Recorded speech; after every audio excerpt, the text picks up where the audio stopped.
Good morning વિદ્યાર્થી મિત્રો. ધોરણ 10 ગણિત પ્રકરણ 3 દ્વિચલ સુરેખ સમીકરણ યુગ્મ સ્વાધ્યાય 3.2 ની અંદર આપણે દાખલા નંબર 1 જોયો. આજે આપણે જોશું દાખલા નંબર 2. આદેશની રીતે જ મિત્રો કરવાનો છે, પણ આમાં એવું સ્પષ્ટ ક્યાંય કીધું નથી કે આદેશની રીતે ઉકેલ શોધો અને એમની કિંમત મેળવો. પણ આપણે આદેશની રીતે તમે કરી શકો, લોપની રીતે કરી શકો. બેમાંથી જે તમને અનુકૂળ હોય એ કરવાની હોય છે. પણ આપણે આ આદેશની રીતે સ્વાધ્યાય 3.2 છે એ આદેશની રીતે જ કરવાનું છે.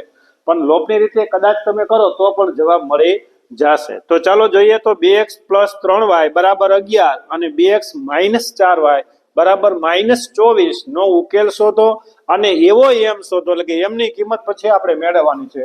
શોધો કે જેથી y બરાબર mx + 3 થાય.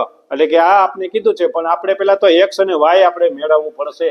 તો કઈ રીતના મેળવશું? તો કે આદેશની રીતે લખો. પેલું સમીકરણ તો 2x + 3y = 11 સમીકરણ 1. 2x - 4y = -24 સમીકરણ 2. કા સમીકરણ 1 ને પસંદ કરો, કા સમીકરણ 2 ને પસંદ કરો. કોઈ પણ સમીકરણને તમે પસંદ કરી શકો, બરોબર છે. તો આપણે સમીકરણ 2 ને પસંદ કરીએ અને પછી આપણે x ને કરતા બનાવો. 2x - 4y = -24. હવે ઘણી વખત કા તમે x ને કરતા બનાવી શકો અને y ને કરતા બનાવી શકો. એવું નથી કે x ને જ કરતા બનાવીએ, પણ આપણે અહીંયા માઈનસ નથી એટલે આપણે x ને જ બધા દાખલામાં કરતા બનાવશું. 2x = -4y બરાબરની ઓલી બાજુ જાય તો +4y થાય. હવે કરતા x ને બનાવવાનો છે, પણ x ની સાથે તો 2 છે સહગુણક ને, તો એને ભાગાકારમાં નાખો. એટલે કે ગુણાકારમાં હોય ને ભાગાકારમાં જાય, એટલે એકલો x થઈ ગયો એટલે કરતા બની ગયો. ચાલો સમીકરણ નંબર 3. જે સમીકરણને તમે પસંદ કર્યું હોય તે સમીકરણમાં x ની કિંમત નહીં મૂકવાની, એના પછીના જે સમીકરણ વધે એમાં મૂકવાની. તો સમીકરણ 1 માં x બરાબર -24 + 4y છેદની અંદર 2 મૂકતા લખો સમીકરણ. પેલું અહીંયા સમીકરણ લખો. 2x + 3y = 11. x ની જગ્યાએ આખું મૂકી દો, તો 2 આગળ છે જ, તો -24 + 3y છેદની અંદર +3y નહીં 4y અને છેદની અંદર 2 અને +3y અને બરાબર 11. 2 2 કટ. તેથી -24 + 4y + 3y બરાબર 11. -24 4 + 3y એટલે કે 7y બરાબર 11. સ્થાન બદલે તો નિશાની બદલે આ -24 છે એ બરાબરની ઓલી બાજુ જશે તો માઈનસ છે એ પ્લસ થઈ જશે. તો 7y બરાબર -11 + 24, સોરી 11 + 24, કારણ કે માઈનસ હતા એ પ્લસ થઈ ગયા.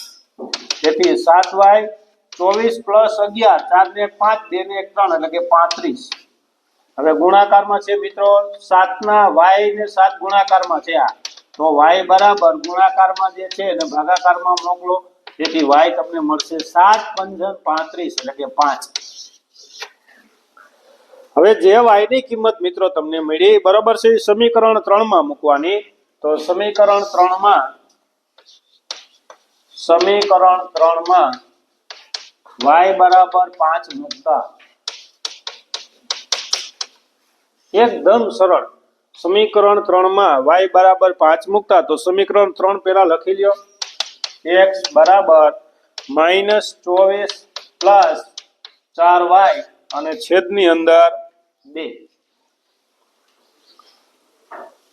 સમીકરણ 3 ની અંદર આપણે માત્ર ને માત્ર y ની કિંમત જ મૂકવાની છે. તો x એમના બરાબર -24, y જે મળ્યા તે 5 અને છેદની અંદર 2. તેથી x બરાબર -24 અને 4 × 5 = 20 અને છેદની અંદર 2.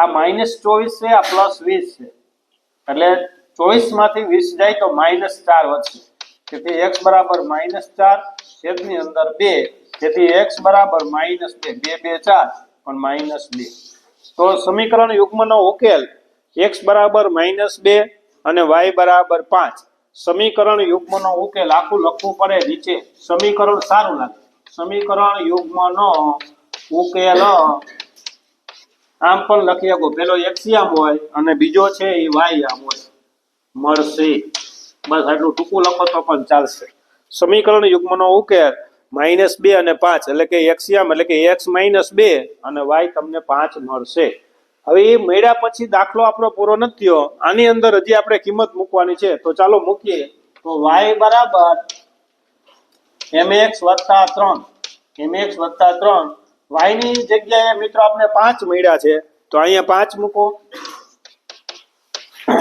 x ની જગ્યાએ -2 મળ્યા છે તો -2m અથવા m -2 પણ 2 -2m અને +3m ના હવે આ સ્થાન બદલે તો આ બાજુ લઈ લ્યો એટલે નિશાની બદલે એટલે 5 - 3 બરાબર -2m હવે આ 5 માંથી 3 જશે મિત્રો તો 2 મળશે બરાબર -2m આ બે ગુણાકારમાં જે છે મિત્રો એને ભાગાકારમાં મોકલો એટલે 2 - 2 બરાબર ખાલી અથવા માઈનસ એમ ત્યાં રાખો પણ આ બાજુ માઈનસ 2 2 કટ થઈ જાય તો -1 તો માઈનસ તમને મળશે 1 તેથી m બરાબર -1 m ની જગ્યાએ તમને કિંમત મળશે -1